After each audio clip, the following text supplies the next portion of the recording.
Hello friends, আমি Mallika. Welcome back to my channel Mallika's creativity. আজকে দেখো তোমাদের সঙ্গে কিন্তু একটা ডিলাইট ক্রিম দিয়ে ফ্রস্টিং করে দেখাবো।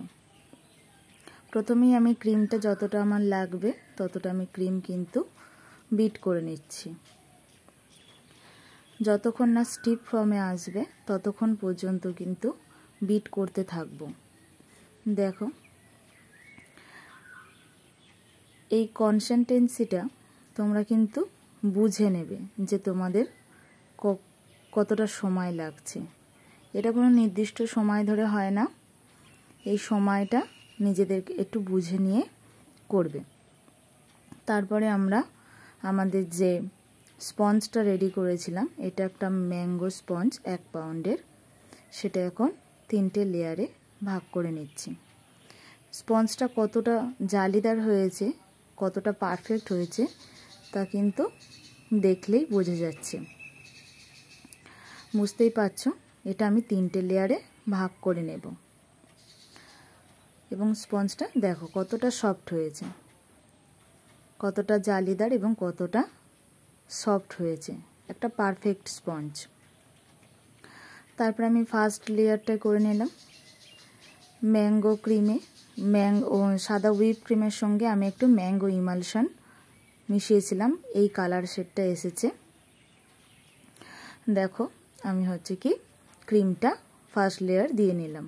তারপরে সেকেন্ড লেয়ারেও সেম প্রসেস এইভাবে কিন্তু আমি করে নিচ্ছি। আমি এখানে সুগার সিরাপটা ব্যবহার করিনি, কারণ এই স্পঞ্জটা অনেকটা সফট ছিল।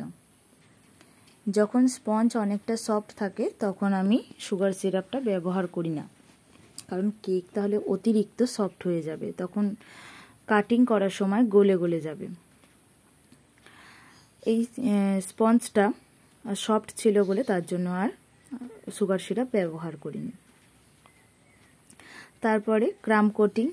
কেকের কিন্তু ক্রাম কোটিং হচ্ছে একটা ইম্পর্টেন্ট পার্ট, কারণ কেকের গুঁড়াগুলো যেগুলো থাকে সেগুলো এই যে অল্প ক্রিম দিয়ে সেগুলোকে ঢেকে ফ্রিজে 10 থেকে 15 মিনিট সেট করে নিলে, তাহলে পরে যখন ফাইনাল ফ্রস্টিংটা করা হবে তখন কিন্তু এই যে কেকের গুঁড়োগুলো সেগুলো আর ক্রিমের সঙ্গে মিশে যাবে না। তার জন্য এটা একটা ইম্পর্টেন্ট পার্ট। দেখো, এইবারে তোমাদের ফাইনাল ফ্রস্টিংটা হচ্ছে। দেখো, এটা ম্যাঙ্গো কালার হয়েছে, ম্যাঙ্গো ইমালশনের। এই কেকটি এতটা সুগন্ধ বের হচ্ছিল যে কি বলবো। এমনিতেই আম খেতে আমরা সবাই ভালোবাসি, তার উপর যদি আমের কেক হয় তাহলে কতটাই না ভালো লাগে। কেক এমনি সকলেরই প্রিয়, বাচ্চা থেকে বড় সবারই।